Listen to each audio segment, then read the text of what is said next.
ป๊าดทุกคน FC แฟนคลับจัดเต็มให้ทั้งพอทั้งลูกและก็ทั้งย่านุงานนี้หับซับกันไปเต็มคออาอายนกพงศกรและกระบอสนุทักท้ายสบายดี FC แฟนคลับเป็นการกลับมาได้แบบยิ่งใหญ่ถึงแม้นว่าอาการเจ็บไข้ได้ป่วยอาการที่มันขึ้นคัดจมูกฟังเบิ่งแล้วก็จะหายดีประมาณ 99% ยังเหลือเพียงแต่ 1% เท่านั้นอาอายก็จะหายขาดหายดีป่านปิดทิ่มแล้วท่านผู้ชมแต่ถึงยังนั่นก็ตามเนาะ 99% ก็ยังเฮ็ดให้น้องกะปี้กะเป่าเนาะดีดดองเต้นดาวอยู่ท่านผู้ชมแต่ว่าก่อนจะขึ้นเวทีก็ต้องได้กินน้ำร้อนกินน้ำอุ่นใส่สากรเพราะว่าจะขึ้นไปตากหมอกคันบ่กินน้ำร้อนบ่กินน้ำอุ่นใส่เดี๋ยวมันสิมีปัญหาตามภายหลังท่านผู้ชม FC แฟนคลับ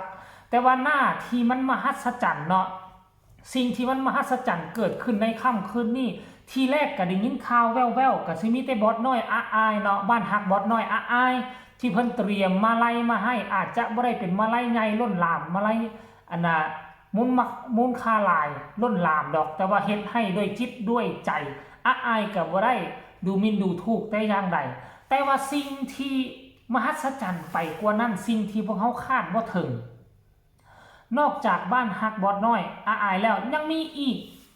2พวงหนึ่งนี่นะสีแดงแจ่นแว่นป้าโถมาจากแม่ฮักของบอสนกพงศกรเลยมาจาก USA พุ่นตัวทานผู้ชมเอ่ยมาจาก USA ไดแล้วอีกพวงหนึ่งนี่มาจากผู้ใดเนาะเป็นพวงสีเขียวๆคือกันสรุปแล้ว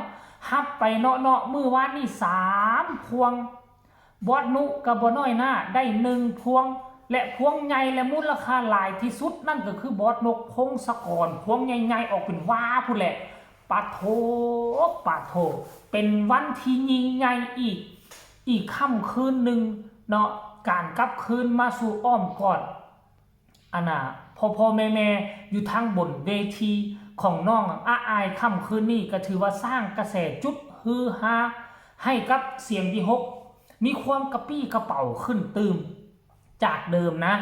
จากเดิมอาอายบ่อยู่แล้วทั้งหลังห้านเสียงดีฮกก็จะเงียบก็อยู่เต้นไผ่เต้นมันฮอดเวลาก่อนขึ้นก็แต่งหน้าของไผ่ของมันบ่ค่อยมีเสียงหัวเราะบ่ค่อยมีห้อยยิ้มแต่อาอายกลับคืนมาแล้วเห็นบ่เสียงหัวเราะห้อยยิ้มกลับคืนมาสู่อ้อมกอดหลังห้านอ้อมกอดหลังเวทีอยากให้ทุกคนไปเห็นคลิปนี้น้ำกันสากอนเนาะว่าจะเป็นแนวใดแล้วจังมาพ่อกันในช่วงต่อไปส้มพร้อมๆกันเลย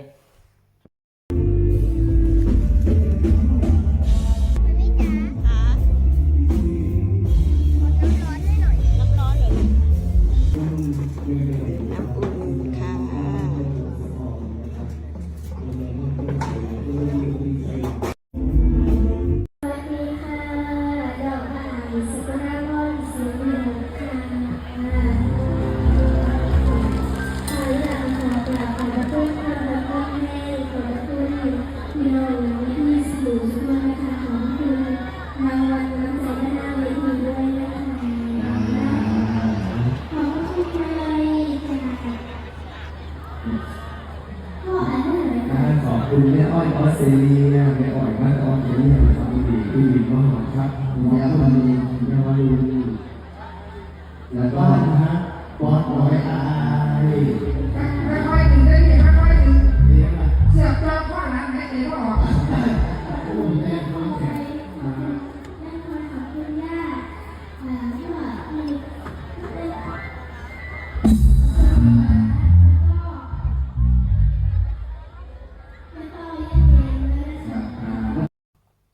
เห็นบ่ทุกคน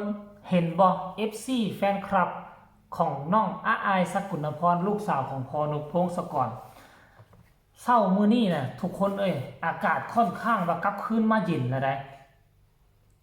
เศร้าของวันที่24น่ะอากาศดันกลับคืนมาเย็นอีกค่อยก็คิดว่ามันจะเข้าฤดูอันน่ะร้อนไปแล้วอากาศมามื้อนี้19องศา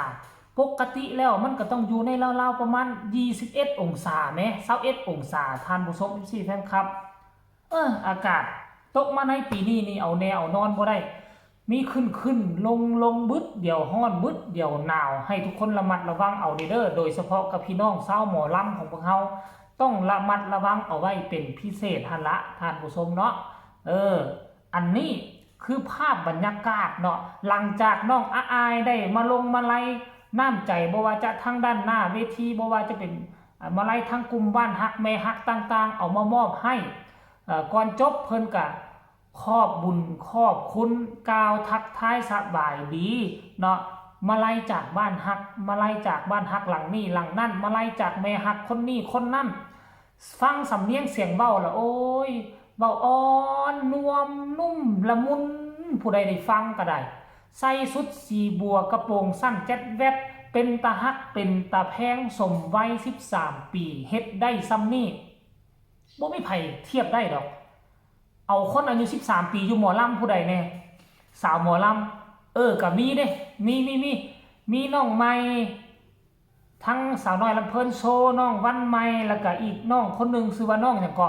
13 ปีเช่นเดียวกัน2คนนั่นกับกระแสฮือฮามาแหงแซงทางโค้งเลยก็ว่าได้ลุดโพอาจจะแซงอายอาจจะซ้ำกันกับอายโอ้ท่านผู้ชมทั้งสาวน้อยต้องยอมรับที่กับเจ้าพุกปั้นได้ดีอีกคนหนึ่งนั่งมิวกับอันน่ะมิวกับอันนั้นเนาะบ่ว่าเขาและอันนั้นเขาอยู่ในวงใหญ่สื่อสารมวลชนของเขาก็เป็นกลุ่มใหญ่เขามีโอกาสจะมีคนมาโด่งมาดังแต่ว่าอ้ายดังขนาดนี้แล้วน้ำนิ่งไหลลึกอาจจะบ่วือหวาทอผู้อื่นแต่กะสามารถไปน้ำผู้อื่นได้มีซื้อมีเสียงมีมาลัยทุกคืนอาจจะบ่หลายทานผู้ชม FC แฟนคลับเนาะอันนี้คือเรื่องราวข้าวที่มันเกิดขึ้นเมื่อคืนนี้ซึ่งค่อยกระตั้งตารอคอยเนาะเพราะอ้ายกับพักขึ้นเวทีไปกับ3 วัน4 วันแม่นบ่ล่ะเจ็บไข้ได้ป่วยน่ะเสียงมาบ่เต็มร้อยก็เป็นอาทิตย์หลังจากไปปิ้นไปปัวแล้วหลายคนก็อดตะรับครับแต่นอนมื้อใดอายจะขึ้นเวทีมื้อใดบ่มีอายก็โซบ่ไปเบิ่งเนาะบ่ไปฮอดอันนั้นเลยบ่ไปฮอดหน้าเวทีของเสียงวิหกเลยคันว่าบ่มีอายบางคนขนาดนั้นพุ่นใดท่านผู้ชม FC แฟนคลับในที่สุดวันที่พวกเจ้ารอคอยเนาะประเดิมสนามแรกก็อยู่ทางขอนแก่นอยู่ทางขอนแก่นเนาะได้รับความมวลความซืนความสดความใสจากอายไปเต็มทั้งด้านหน้าค่ำคืนที่ผ่านมานี่เนาะคลิปนี้ก็น่าจะฝากฟังให้ FC แฟนคลับเอาไว้สำนี้ละฝากกดไลค์กดแชร์กดติดตามให้แน่เพื่อจะบ่พลาดในคลิปต่อไปที่สำคัญอย่ากดข้ามโฆษณามีคำตำหนิติชมคำคิดคำเห็นแนวใดให้ส่งข่าวมาได้ทางใต้คอมเมนต์สำหรับคลิปนี้ลาทานผู้ชมไปเพียงสำนี้ก่อนสบายดี